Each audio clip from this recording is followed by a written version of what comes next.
ouvir não basta.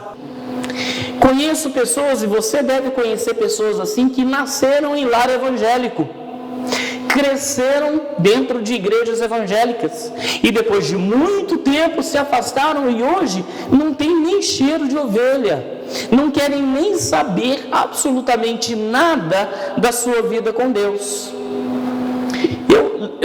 Eu imagino que essas pessoas só conheceram Deus de ouvir falar. Nesse sentido, o ouvir não basta. Não basta. Quantas vezes eu vou para um outro grupo de pessoas, quantas vezes e quantas pessoas você conhece que estão dentro das igrejas, que oram, que jejuam, tal, mas chega na hora de perdoar, alguém não perdoa. Por quê? Porque o Deus que eles conhecem os acompanhou até o momento da ofensa. Quando eles foram ofendidos, eles deram um passo atrás, e a palavra que serviu até aquele momento, que eles ouviram, já não serve mais. Nesse outro sentido também, o ouvir não basta. Sim ou não? Não basta. Conheço um outro tipo de pessoa que vai na sua relação com Deus até o sofrimento chegar, mas quando o sofrimento chega, ele não dá um passo atrás, ele pula de paraquedas do outro lado e ele abandona a fé. O sofrimento pode vir por causa da decepção com a igreja, da decepção com pessoas, da decepção consigo mesmo, da decepção com a política, da decepção com a pantera cor-de-rosa, decepção com qualquer outra coisa. Então, essas pessoas elegem a decepção, o sofrimento, ou realmente, verdadeiramente passam pelo sofrimento, mas aquilo que eles ouviram de Deus, que veio acompanhando a salvação em Cristo Jesus, a plenitude do Espírito Santo, o crescimento na obra de Deus, só acompanha até ali, até aquele ponto ali. Dali para frente, é a sua intuição, é a sua emoção, são as suas razões que valem, são os seus sentimentos que valem, são os seus argumentos que valem. Esse ouvir não basta, esse conhecimento apenas de ouvir falar, como diz esse texto. Olha lá, vem comigo, dá para ler? Eu te conhecia só de ouvir, mas agora os meus olhos te veem. Vamos juntos?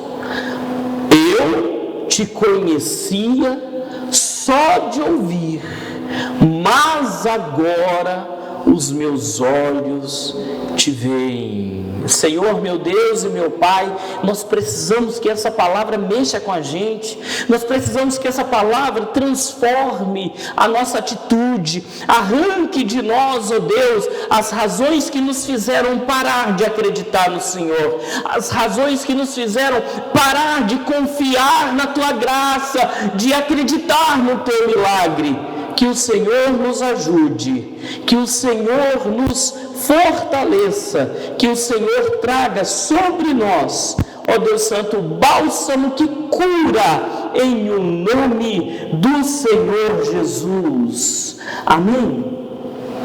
Ouviu um amém aí, pessoal? Então tá, de que esse texto está falando? Vamos localizar, vamos nos situar. O texto é uma expressão de Jó. Vocês conhecem Jó? Jó é o pai da... Hein? Você já ouviu falar de Jó, não já? Que a galera fala que Jó é o pai da fé? De que mais? Você não ouviu falar que Jó é o pai da paciência? Ah, o fulano tem paciência igual a Jó, não é? Ó, eu vi tudo em Jó, tudo. E hoje de novo eu reli o texto. Eu não encontrei paciência em Jó. Não encontrei paciência em Jó. Não é? Eu encontrei determinação, eu encontrei resignação, eu encontrei fé, eu encontrei perseverança, eu encontrei um cara resolvido, determinado, mas paciência foi o que eu não encontrei. Ele até espera os seus amigos conversarem com ele. Vamos tentar fazer uma narrativa do que aconteceu com Jó. O texto começa dizendo que Jó era um dos caras mais ricos da redondeza. Era um dos caras mais prósperos, não é? Tem gente que anda com a carteira no bolso igual a carteira de Jó, não é? Que ele passou com assim de dinheiro. Vai no supermercado, não tira cartão, não tira cartões, aquele monte. Aí o sujeito falou, nossa, esse aí andou com Jó. Na primeira fase. Porque Jó era um cara próspero, um cara muito bem de vida. Segundo o texto da palavra de Deus, ele era o mais rico de toda a região. Eu quero que você guarde essa informação. A segunda informação de que o texto nos conta é que Jó era um cara muito bem familiarmente falando.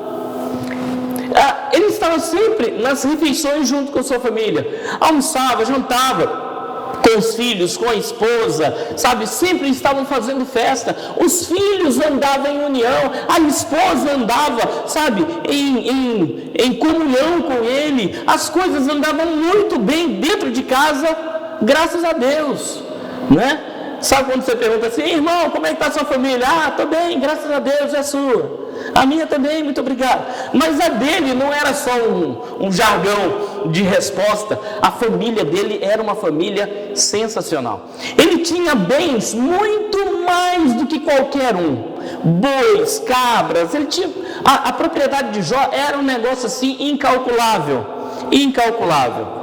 E eu ouvi hoje um pastor falando que em Jó cai um mito. Um dos mitos que muito se prega nos nossos dias, né? Que rico não pode, gente milionária não pode servir a Deus de verdade, não é?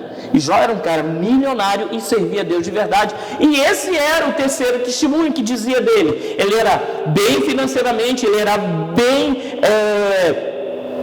de família, mas ele era bem também espiritualmente. Diz a palavra de Deus que ele voltava para casa e oferecia sacrifício a Deus, caso os filhos dele tivessem pecado, não é?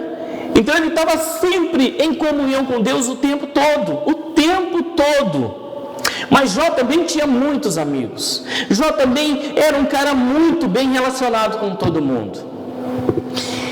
Agora você imagina, pega esse cara tão bem de vida, tão bem familiarmente, tão bem de saúde, tão bem de disposição, e não foi assim, de um mês para o outro, foi de um dia para o outro, tudo mudou na vida de Jó.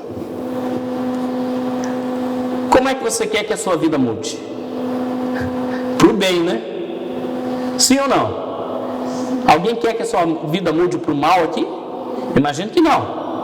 Mas foi exatamente o que aconteceu com a vida de Jó. De um dia para o outro, seus filhos morreram, ele perdeu toda a propriedade e ele ficou totalmente sozinho. De um dia para o outro. Ele dormiu milionário e acordou com tragédia familiar e financeira. Sem que ele soubesse. Fora disso, e antes disso, e a razão disso acontecer, uma conversa entre Deus e Satanás. Deus estava juntando, ou reunido com os seus servos, os anjos dele, e no meio deles apareceu lá, vindo de rodear a terra, Satanás. E Deus perguntou, de onde você está vindo? Falou, venho de rodear a terra. Eu venho de fazer as minhas peripécias. Eu venho de cumprir a minha agenda, que é matar, roubar e destruir. Eu estou por aí, não é? Preste atenção que Deus fala. Você vai reler hoje em casa, por curiosidade, você vai reler o livro de Jó. Por favor, faz isso. Ele olha para Satanás e fala assim, você viu meu servo Jó? E olha o testemunho que Deus dá de Jó. Nossa, gente, é terrível. Quer dizer, é bom demais. Você viu meu servo? Nunca volta atrás da sua palavra. É um homem íntegro, temente e que nunca, absolutamente nunca faz alguma coisa errada. E ele também se desvia do mal. Posso fazer uma pergunta? Para a gente continuar, né? O que você acha que Deus está falando de você para Satanás? Agora. Pensa. Mas ele falou isso de Jó para Satanás. Satanás, que é astuto, virou para Deus e falou assim, também, se eu dar tudo para ele. Olha para a casa dele, olha para os bens dele, olha para a família dele, olha para a conta bancária dele, olha para tudo que ele tem. O Senhor está cercando esse cara de cuidado. Na mente de Satanás era assim: esse cara só está contigo porque você está abençoando, porque você está cercando de bênção, porque você tem dado tudo para ele. Esse cara vive na tua presença porque ele é interesseiro. Se de um lado Deus pensa de Jó, que Jó é um cara íntegro, um cara temente, um cara que anda na presença dele, do outro lado tem uma acusação de Jó, e que não corresponde à verdade. E a acusação que o diabo faz de Jó é: ele só te serve por interesse. Posso te fazer uma pergunta? E a segunda pergunta que eu vou te fazer é: o que você acha que o diabo fala para Deus a seu respeito? Ele está contando uma mentira ou ele está narrando a verdade? Mas pensa nisso. Até o final da nossa mensagem, eu gostaria que você fizesse um compromisso com Deus, de adotar uma nova postura diante de você, diante da sua vida, e diante de Deus e diante de Satanás, em nome do Senhor Jesus. Amém? Mas Deus vira para faz o seguinte: vai lá e toca nele, só não lhe toque na vida, e você vai ver que meu servo me serve direitinho, e não é por interesse. Satanás sai dali, vai lá, mata os filhos, destrói os bens, arrasa com a vida de Jó, sabe? E deixa para lá e esquece. No ano, Jó, ao invés de blasfemar contra Deus, fala assim: eu não trouxe nada para este mundo, nada. Eu nasci pobre, eu vou morrer pobre. Tudo que eu tinha foi o Senhor que me deu. Para que eu vou reclamar? Bendito seja o Deus Todo-Poderoso. Terceira ou quarta pergunta, já me perdi nas perguntas que eu te faço, é o seguinte: quando vêm os fracassos, as tragédias, qual é a sua postura diante do sofrimento? Qual foi a postura de Jó? Ele perdeu bens, ele perdeu filhos, ele perdeu tudo. Ele falou: nu eu saí do ventre da minha mãe, e nu eu vou voltar para a cova. Eu não sirvo a Deus por interesse. Caiu a máscara do diabo, foi desfeito o argumento de Satanás, sem nenhum grito, sem nenhuma repreensão, sem nenhum sapato, nada. Foi uma atitude simples, sabe, de convicção, que Jó tomou. Depois disso tem uma outra conversa de Deus com Satanás, ou de Satanás com Deus, e ele está fazendo as suas coisas de novo, e esquece de Jó, porque ele não tem interesse em Jó, ele tem interesse em destruir, assim como é na sua vida. O diabo não tem interesse na sua vida. Ele vai te usar, ele vai te amarrar, ele vai te destruir, e depois ele vai te cuspir fora, porque você só serve enquanto ele pode te destruir, te jogar na lona, e quando você está lá, ele te cospe e te abandona. É isso que ele faz. E Jó está lá, sofrendo, solitário e agora pobre. E Satanás vem e Deus pergunta para ele: de onde você vem? E ele repete a mesma coisa: estou vindo daí de rodar a terra, dar um giro pelo mundo, fazer minhas peripécias. E Deus pergunta de novo: você viu meu servo Jó? Ele não me abandonou, ele não me rejeitou, ele não virou as costas para mim. Ele falou assim: mas o corpo dele é sadio, ele está bem fisicamente, ele está bem emocionalmente, ele tem amigos que estão do lado dele. Falou: então vai lá e toca nele, mas só não tira a vida.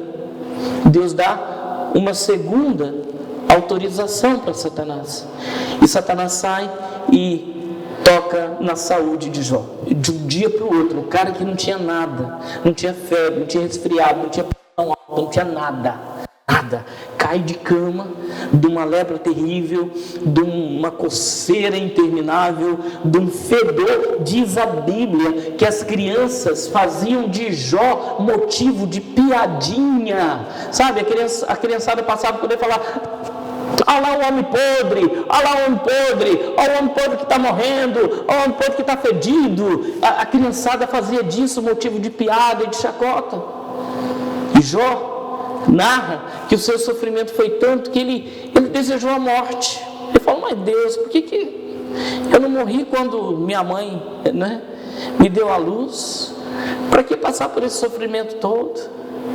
E ele faz várias perguntas a Deus e Deus fica em total silêncio. Vou te fazer uma outra pergunta agora, eu quero que você responda para você mesmo. Como é que você lida com o silêncio de Deus? Hein? Que de vez em quando Deus fica silencioso, sim ou não? Para alguém aqui Deus está calado? Eu vou te dizer porque Ele está calado no final. Talvez Ele te diga. Provavelmente Ele vai te dizer.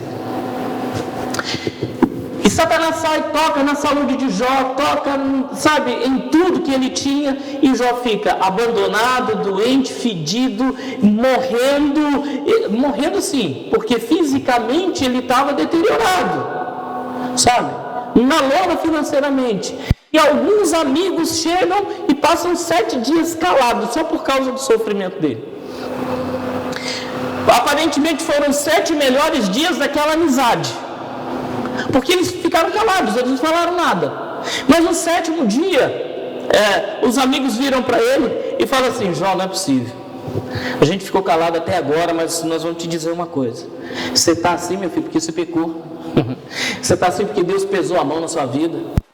Não é possível um cara como você, que andava na presença de Deus, de uma hora para outra passar por tudo isso, passar por esse sofrimento todo.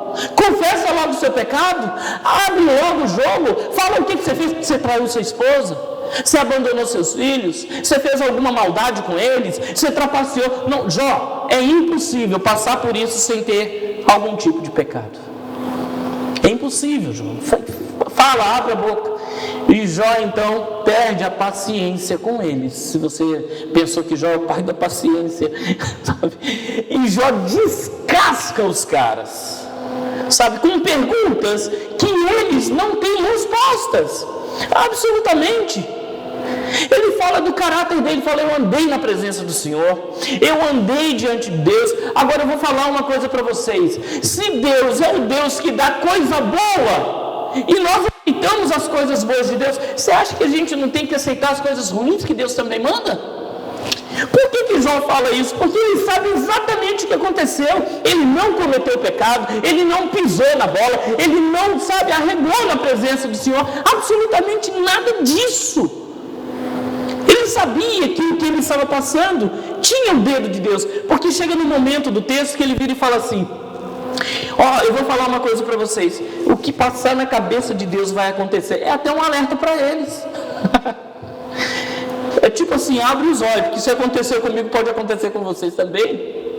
É só passar na cabeça de Deus que vai acontecer. Resultado, eles vão embora. Eles não aguentam ficar ali porque eles não têm mais argumento, porque eles se equivocaram, eles eram apenas religiosos, eles não eram amigos. E Jó então perde mais uma coisa: ele perdeu a família, ele perdeu os bens, ele perdeu, né, os filhos, e agora ele perde o quê? Os amigos. Os amigos, velho. E aí? Por que aqueles amigos foram embora? Porque não é verdade. Ei, quando você cai na lona, você fica mais sozinho do que quando você tem grana. Sim ou não? Sim ou não? Por que isso? Porque quem te abandona, sabe, é porque nunca foi seu amigo. Nunca foi seu amigo. Hoje o Sérgio, meu irmão, mandou um texto para mim de manhã. Sérgio, meu irmão, mora em Vitória. Ele mandou um texto no grupo da família que eu achei muito engraçado e tem muito a ver com isso. Diz que o pai de uma família numerosa na roça virou e falou assim: filha, amanhã é aniversário de casamento meu e de sua mãe, vou matar um boi para juntar os amigos, os conhecidos, os parentes, aqueles chegadão, vão fazer aglomeração, que lá podia, é um conto, viu gente, é um conto, então pode aglomeração, fora disso não pode. Vão fazer esse negócio? Falou assim: tá bom papai, você vai matar o boi? Vou matar o boi. Tá bom. Já pensou? Um boi no rolete, fala, né? Quem deixa eu comer o boi no rolete aqui. É bom demais, não é não? Eu não comi não, mas eu acho que é bom. Me convida. Me lembra da próxima vez. Aí matou o boi e deu para a filha dele a tarefa de convidar as pessoas. E ela passou na rede social de todo mundo a seguinte mensagem: gente, corre aqui para ajudar a gente a apagar um incêndio. Mandou para todo mundo. Mandou para os conhecidos, mandou para os amigos, mandou para os familiares. Chegou na hora da festa, chegou na hora do churrascão. O pai dela virou para ela e falou assim: filha, que interessante, eu não conheço ninguém que está aí. Não tem nenhum parente, não tem nenhum amigo, não tem nenhum conhecido de longa data, é tudo desconhecido. O que aconteceu, filha?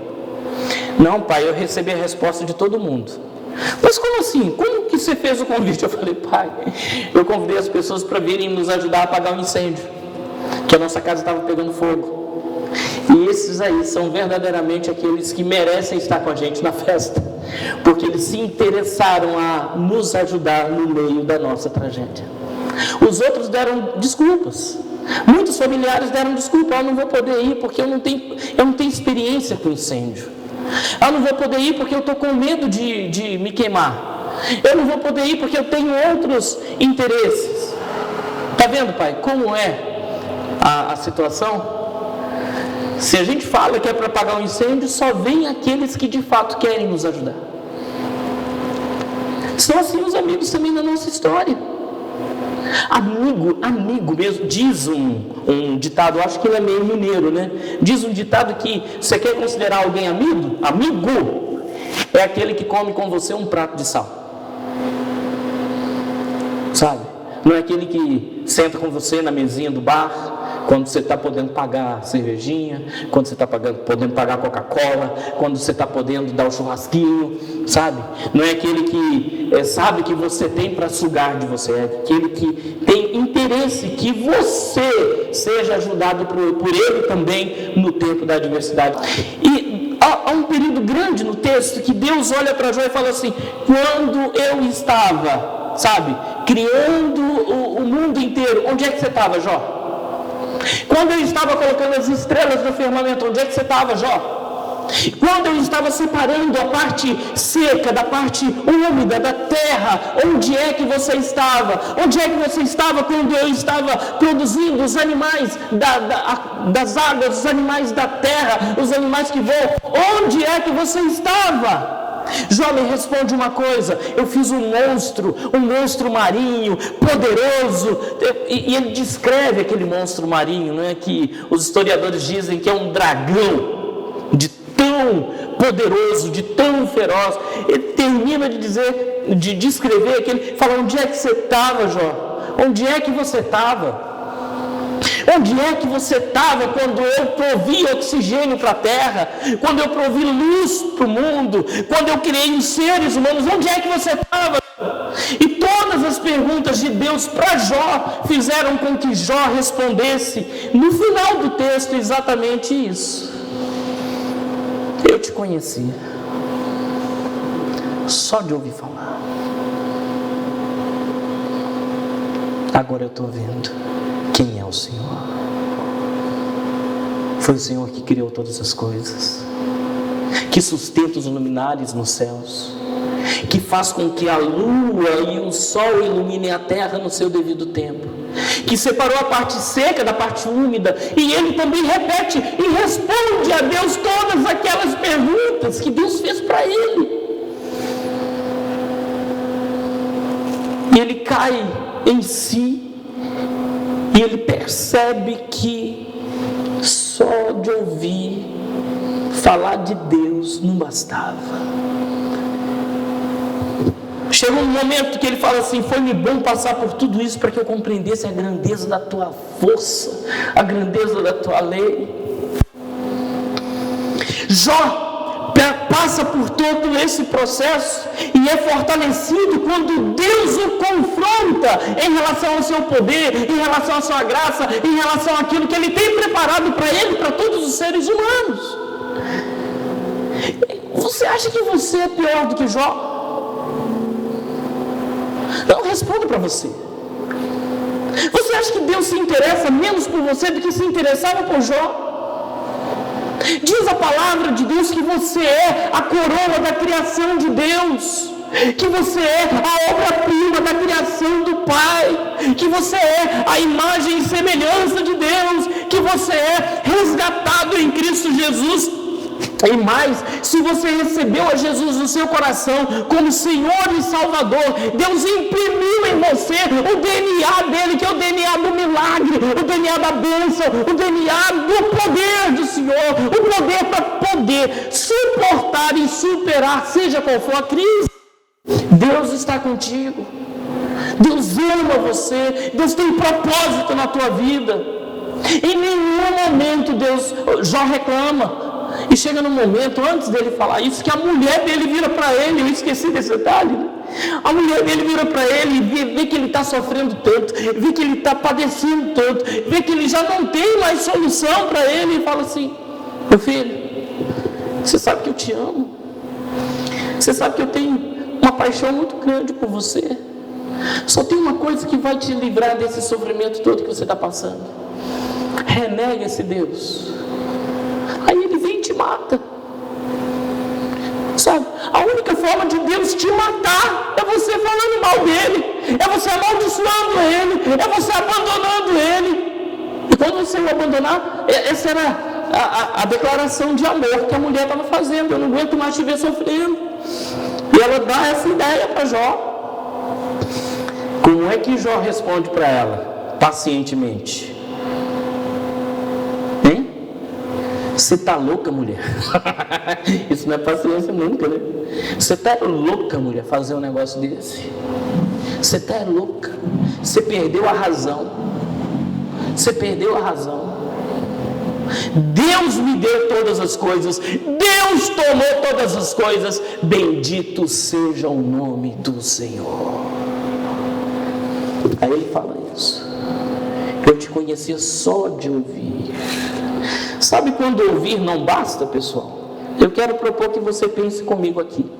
Em primeiro lugar, só ouvir falar de Deus não basta. Em primeiro lugar, quando a gente é refém do sofrimento. Me explica isso, pastor. Em nenhum momento Jó foi refém do sofrimento. Você concorda comigo? O sofrimento não mudou o caráter de Jó. O sofrimento não fez Jó se afastar de Deus, pelo contrário, tudo que vinha da parte do diabo para afastar Jó de Deus, aconteceu o contrário. Ele se aproximava mais de Deus, ele se juntava mais a Deus, ele se apegava mais a Deus, ele ia mais para Deus, ele perseverava mais de Deus. Ei, olha para mim aqui, pelo amor de Deus. Se você é refém do sofrimento, se você é refém a ponto de dizer: eu não vou mais servir esse Deus porque eu não mereço passar por tudo que eu estou passando, saiba de uma coisa: você está vivendo só com o que você ouviu falar de Deus, você ainda não viu Deus na sua vida. Lamento te dizer, mas se de alguma forma eu lamento te dizer, eu tenho o prazer de te dizer isso hoje, porque isso vai mudar hoje em nome de Jesus, se você quer. Somos reféns do sofrimento quando nós somos aqueles reis, sabe, barões, não da pisadinha, mas barões da desculpinha. Por que você está assim? Eu estou assim porque Deus não me abençoou, eu estou assim porque Deus me abandonou, eu estou assim porque eu estou doente, eu estou assim porque eu estou pobre, eu estou assim porque eu perdi. Não seja refém do sofrimento, porque Jó não foi. Você acha que Jó era melhor que você? Não era, não. Era tão pecador quanto você. Tá ligado? Jó era tão pecador quanto você. É por isso que ele temia Deus. É por isso que ele se desviava do mal. Não via na direção dele como veio na nossa direção. Como que ele tratava o pecado? Ele tratava o pecado como pecado. Ele não tratava o pecado como a possibilidade de ter um prazerzinho, sabe? E depois voltar igual um cachorrinho que volta ao vômito e sai e volta de novo para casa. Não seja refém do sofrimento. No mundo tereis aflição, mas tenham bom ânimo. Eu venci o mundo. Qual é o bom ânimo que Deus espera de nós, pessoal? É que a gente não seja refém do sofrimento. Quem é refém do sofrimento só serve a Deus pelo que ouviu, ainda não viu Deus na sua vida. Em segundo lugar, ouvir não basta. Vamos juntos? Segundo, quando somos reféns da aprovação dos outros. Posso repetir isso para você? O ouvir não basta, sabe? Só ouvir não basta. Quando a gente é refém da aprovação dos outros, quando a gente é refém da presença dos outros, quando a gente deposita no outro a responsabilidade da nossa felicidade, quando a gente deposita no outro a culpa pelo nosso sofrimento. Ei, você está me entendendo? Sim ou não? Pessoas que vivem assim conhecem a Deus só de ouvir falar, não viram Deus na sua vida, não tiveram uma experiência palpável, sabe, tangível, forte com Deus. Jó passou pelo juízo de Deus e teve seu caráter transformado. É engraçado, essa semana eu estava gravando o nosso curso online e relendo o livro, O Obreiro Aprovado. O pastor Marcos Borges, o autor do livro, ele fala o seguinte: milagres, ouve isso, milagres não mudam o nosso caráter. O juízo de Deus sim. E eu fiquei encafifado com aquilo, comecei a brigar com o autor, né? Eu comecei a brigar, mas como que é isso, né? E depois eu postei, depois que eu entendi, eu postei na minha rede social, e um queridão me confrontou como eu confrontei o autor. Mas eu entendi. Tem gente que desde o seu nascimento passou por milagres tremendos na presença do Senhor, e hoje estão afastados de Deus e renegam a fé. Me responda: o milagre mudou o seu caráter? Foi poupado no nascimento? Às vezes foi poupado na infância, às vezes na adolescência foi poupado da morte, às vezes semana passada passou por uma esquina e depois recebeu a notícia: estava preparado lá uma emboscada para te matar, e o anjo do Senhor tirou o negócio. Ei! E nem por isso o cara volta para Deus, nem por isso a mulher se rende ao Senhor. Então, os milagres não mudam o nosso caráter, mas passa pelo vale. Passa pelo vale com Deus. Passa pelo vale querendo ver Deus e não, sabe, se sustentar com aquilo, só aquilo que você ouviu de Deus. Seu caráter muda. Muda ou não muda? Muda. E hoje você está aqui, sabe para quê? Porque Deus te ama tanto que o seu caráter vai mudar. Porque Ele está falando com você que, como um pai que corrige o filho a quem Ele ama, sabe, a correção de Deus está na sua vida. E você está passando pelo que está passando porque Deus te ama tanto e não quer você com um caráter tão quebradiço que você tem vivido na presença dEle até agora. O ouvir não basta quando nós somos reféns da aprovação do outro. Por que você não veio na igreja? Porque meu filho não veio. Por que você não ora? Porque meu marido não ora. Por que é sempre o outro? O outro é o diabo é o outro. O vírus é o outro, sabe? Não é a gente. Eu não sei se a Rafinha lembra, mas lá em casa eu fiz uma oração um dia, conversando com Esdras, conversando com a Rafinha. Eu falei o seguinte: Esdras e Rafinha, não andem com más companhias. Não sei se ela vai lembrar. Mas também, não seja má companhia para ninguém. Não seja má companhia para ninguém. Você está entendendo? Ei, olha para cá, você é responsável pelo seu presente, pelo seu passado, pelo seu futuro. Ninguém é culpado de você estar nesse poço, ninguém é culpado de você estar nessa fossa, ninguém é culpado de você estar, sabe, mergulhado nessa situação. Ninguém! E eu vou te dizer, não há culpa em você, pode ser que Deus esteja te provando, velho, para saber como é que você vai sair daí. Para saber se você vai preservar a fé, para saber se você vai preservar, sabe, o seu caráter, a sua santidade no deserto. Quando nós somos reféns da aprovação dos outros, quando nós somos campeões de culpar os outros pelo nosso sofrimento. Se fulano fizer isso, eu mato ele. Não vai resolver nada. Vai ter que matar o mundo todo. Porque morre um, aí você vai arranjar outro para ser culpado. Aí o outro vai ser culpado. Não coloca na mão dos outros a responsabilidade da sua felicidade, nem a culpa do seu fracasso. Volta para Deus. Sabe? Não se satisfaça com o que você ouviu falar. Queira ver Deus. Quando ouvir não basta. Terceiro lugar. Quando permanecemos sem a resposta de Deus. Enquanto Jó não teve a resposta de Deus, ele não se deu conta de que o que ele tinha ouvido de Deus não bastava para ele. Você entendeu? E qual foi a resposta de Deus? A resposta de Deus foi fazer Jó entender que Deus estava no controle de tudo, apesar de tudo ter se transformado numa grande tragédia na sua vida. Ei, eu não estou contando uma historinha da carochinha, eu não estou contando uma historinha de contos animados, estou contando uma história real. O livro de Jó é provavelmente o livro mais antigo da Bíblia, provavelmente escrito por Moisés. Tem uma linguagem toda poética, mas é considerado livro de sabedoria, porque narram fatos reais. Qual é o resultado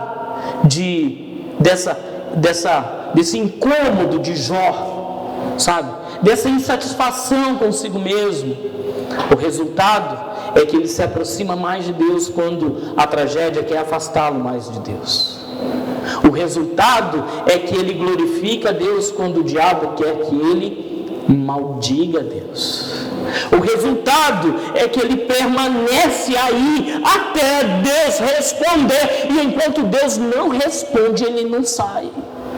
Você não precisa receber o dinheiro que o fulano pegou com você, tem que devolver. Não é desse dinheiro que você precisa. Você não precisa, sabe, pintar a sua casa porque ela está feia. Você não precisa arranjar esse namorado. Você não precisa, não é disso que você precisa. Sabe o que você precisa? Ver Deus agindo na sua vida de maneira real. Não através do testemunho dos outros, mas através do seu testemunho. Deu para entender? Sim ou não? Ok. O quanto é que você conhece a Deus? Já contei a história do menininho aqui, não foi? Você lembra? Do menininho e o mar. Hoje eu vi uma outra historinha que eu gostei muito dela. O pai estava passeando com o menininho no calçadão da sua cidade e de uma hora para outra o menininho dos seus 6, 7 anos de idade virou para o pai e falou assim: pai, qual é o tamanho de Deus? Sabe, de supetão? Né? Parece que criança faz pós-graduação e pergunta difícil para a gente, não é? Você lembra quantas perguntas você já me fez? Tá bom. É ou não é? Parece que elas já estão programadas para fazer pergunta difícil para a gente falar. E ele ficou calado, sabe? E não respondeu nada para o filho, desconversou. Aí ele teve uma ideia, pegou o filho dele, estava caminhando e olhou para o céu e viu lá no céu um avião, sabe? Um avião cruzando o céu. Ele virou para o filhinho dele e falou assim: filho, tá vendo lá em cima? Tu, papai, o que é aquilo? É um avião. Qual que é o tamanho dele, filho? Ah, é bem pequenininho. Que olhava para o céu? E o avião estava bem pequenininho mesmo, sabe? Sabe quando você olha para o céu, o avião estava desse tamanhinho. Lá, tudo bem. No outro dia, ele pegou o filho dele e levou no aeroporto.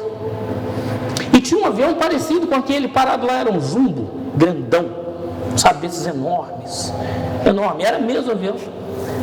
E ele chegou pertinho do avião e falou assim: filho, tá vendo aquele avião? Oh, papai, eu tô vendo. Qual que é o tamanho dele? Nossa, papai, ele é muito grande, ele é maior do que a gente. Eu falo assim, é exatamente isso que acontece com Deus. E a gente, filho, quanto mais longe de Deus, mais Deus fica pequenininho e os nossos problemas ficam grandes. E a nossa dificuldade aumenta. Sabe? E as coisas são maiores para nós. Porque a gente está vendo Deus de longe. Longe. Só de ouvir falar. E agora, quando a gente está pertinho, aí a gente percebe que o avião é grandão e a gente é pequenininho perto dele. Quanto mais perto de Deus, filho, quanto mais pertinho de Deus, maior a gente percebe que Deus é e menor a gente percebe que os nossos problemas são. Deus é exatamente assim. O quanto é que você conhece de Deus só de ouvir? Eu vou te dar uma dica: não despreze o que você ouviu. Junte ao que você ouviu o desejo de permanecer fiel e firme na presença do Senhor, porque Deus vai honrar, não é a sua insatisfação, Deus vai honrar a sua fé. Deus vai honrar a sua fidelidade. Deus vai honrar o seu desejo de ver, sabe, de ver que Ele vai agir, a sua sede de Deus, a sua fome de Deus. Quando ouvir não basta, quando nós permanecemos sem a resposta de Deus, quando Ele recebe a resposta de Deus, Ele fala: antes eu te conhecer de ouvir falar, mas agora os meus olhos te veem, e eu estou arrependido das coisas que eu falei. Só falei besteira, só falei loucura, só falei coisa que não devia. E o que acontece? Deus restaura a vida de Jó e vira para os amigos dele e fala assim: agora vocês vão voltar lá, que Jó vai orar por vocês. Sabe, aquele cara que vocês acusaram e condenaram que tinha feito alguma coisa errada, a oração dele é que vai servir para salvar a vida de vocês. Vai lá agora, vão lá agora e vão receber a oração de Jó. E Deus trata com Jó da seguinte forma: Jó recebe os seus amigos e Deus fala com ele assim: agora ora por eles. Eu fico pensando, puxa vida, se um amigo nosso, nos abandona no meio do sofrimento, quando a gente está melhorando, ele volta, será que a gente ora por ele? Hein? Agora pensa na mulher. Olha o que essa mulher falou com Jó. E agora Deus restaura o momento de Jó com essa mulher. E dá para ele outros 10 filhos. E dá para ele tudo em dobro. O que Deus fez no coração de Jó? Transformou o coração dele para receber os amigos, para receber a mulher, para receber tudo de volta. Você está preparado para isso? Como é que está o teu coração? Antes eu te conhecia só de ouvir falar, mas agora os meus olhos te veem. Eu estou vendo agora quem é Deus na minha vida. E Deus me faz orar pelos meus amigos. E diz a Bíblia, você vai ver lá no finalzinho dos últimos capítulos de Jó, enquanto Jó orava pelos seus amigos, Deus lhe restituiu todas as coisas. Deus lhe restituiu o casamento, e Deus lhe restituiu os filhos, e Deus lhe deu tudo em dobro. Enquanto com o coração ele orava pelos amigos. Já pensou que oração dolorida foi essa? Hein? O quanto é que você tem ouvido de Deus? Despreze isso não, mas não anda só com isso. Você entendeu? Entendeu? Eu estava vendo a história desse carinha aqui. Não sei se você vai lembrar dele. Sabe quem é esse cara? Ludwig von Beethoven. Nossa, gastei todo o meu... Ele era o quê? Alemão, né? Ele era alemão. Ludwig von Beethoven. É Beethoven, lembra do Beethoven? Entre a 5ª sinfonia que ele compôs e a 9ª sinfonia, ele começou a perder a audição. Sabia disso? A 9ª sinfonia de Beethoven é considerada a obra-prima mais importante da música mundial. E ele já não estava ouvindo quase nada quando ele terminou de compor. estava praticamente surdo, ouvia algumas coisas. Essa sinfonia, essa nona sinfonia, é uma das mais conhecidas no mundo todo. Tem até hino que a gente canta, né? Tuas obras te coroam, não é luz de esplendor. Lembra dessa melodia? Faz parte de um dos movimentos da Sinfonia de Beethoven. Se eu não me engano, a Inglaterra tem um hino em cima da nona Sinfonia de Beethoven. Você imagina o seguinte: essa sinfonia é uma junção de uma composição musical que dura no mínimo 1h30. Dos caras tocando, a orquestra tocando, o maestro lá termina exausto. Beethoven teve a chance de ouvir a sua sinfonia apenas uma vez, com muita dificuldade, e depois disso ele ficou praticamente surdo, totalmente surdo. Mas durante a composição da sinfonia, ele já estava sofrendo com a perda da audição. Como ele terminou de compor a nona sinfonia? Como ele terminou? Ele não confiou apenas no que ele ouvia.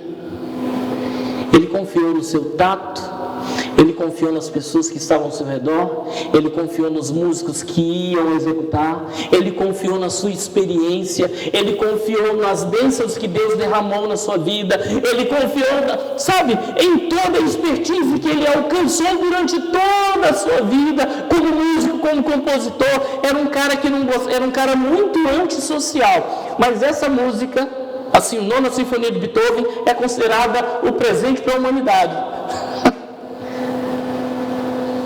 Ele não confiou apenas no que ele ouvia, e ele compôs a música que é considerada a maior obra-prima da música mundial, a nona sinfonia de Beethoven. Imagina se ele ficasse zangado porque ele estava perdendo a audição. Você nunca ia ter notícia da nona sinfonia de Beethoven. Então só ouvir basta? Não. Você vai tomar uma decisão hoje de: eu quero mais de Deus. Eu quero mais de Deus. E eu vou buscar mais de Deus. Eu vou cavar fundo, eu vou esperar em Deus. Se eu não tiver força, eu vou ficar aqui, mas eu não vou desistir de Deus. Jó não desistiu. Jó é pai da perseverança. Perseverança. E ele foi o criador da resiliência. Sabe o que é resiliência? Resiliência é a nossa capacidade de sair lá na frente depois de um grande tombo. Depois de um grande tombo. Não importa o que te fez cair. Importa que Deus quer te levantar. Você quer? Quer ou não? Vamos orar então? Só se você quiser. Só se você quiser. Ninguém vai te forçar nada, ninguém vai te vigiar. Mas eu tenho certeza que se você se comprometer, se você se comprometer, vai mudar. Vai mudar. Você pode estar com o nome na boca do sapo. O sapo morre de diarreia. Em nome de Jesus. Em nome de Jesus. Você pode estar com... que tem gente que faz assim, né? Pega a bala de revólver e escreve lá na parte de chumbo o nome do sujeito, coloca as iniciais. Vai virar contra a pessoa. Ou você acha que não acontece isso? Lembra de Mardoqueu? Mardoqueu estava marcado para morrer, e o rei virou pro carinha lá e falou assim: prepara uma forca para Mardoqueu. Deus fez lá uma reviravolta, colocou Esther dentro do palácio, fez uma reviravolta, e o cara que preparou a forca para Mardoqueu foi quem morreu na forca de Mardoqueu. Sabe por quê? Deus se compromete com aquele que se compromete com Ele. Guarda isso. Guarda isso. Eu vou repetir. Deus se compromete com aquele que se compromete com Ele. Está assim com Deus? O diabo não toca. Quer levantar, você levanta. Quer ficar sentado, você senta. Mas eu vou fazer uma oração.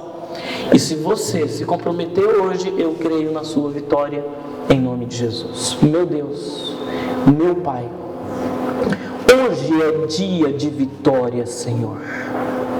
Hoje é dia, Pai, de decisão. Nós estamos no vale da decisão.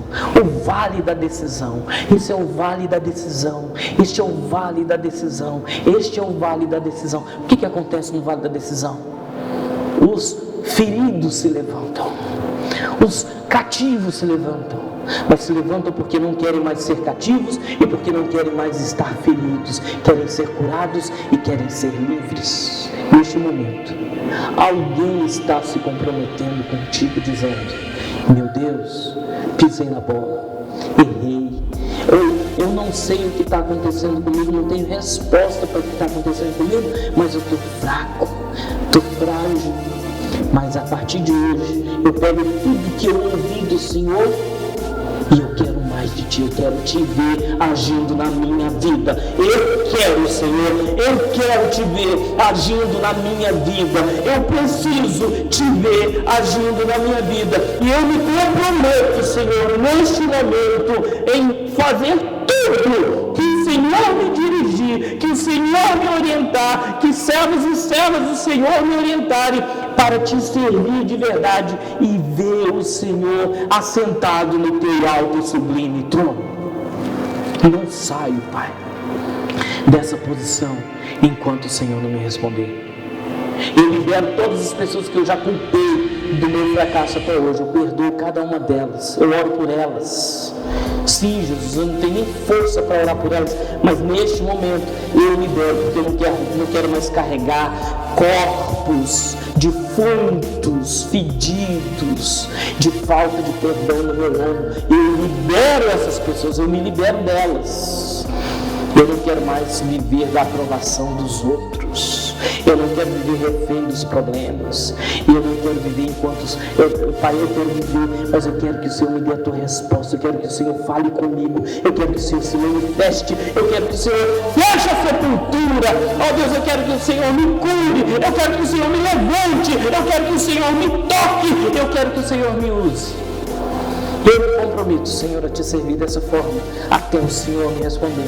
E quando o Senhor me responder, todos vão ver que o Senhor é Deus que está no controle. Me ajuda, Senhor, e derrama do Teu Espírito na minha vida, para que eu possa cumprir o meu propósito, em nome de Jesus. Ouve um amém aí? Glória a Deus. Deus te abençoe, Deus te fortaleça. Sabe, esse cara aqui é pecador, falho, mas conta com ele, conta com a oração, conta com a minha oração, conta com o meu apoio, conta com a minha amizade, conta com a minha orientação como seu pastor. Conta, estou aqui. A gente vai junto, a gente vai chorar junto, mas a gente vai rir junto, a gente vai ver a presença de Deus e a gente vai ver Deus além daquilo que a gente ouve. Quem crê, levanta a mão, dá glória a Deus, em nome de Jesus.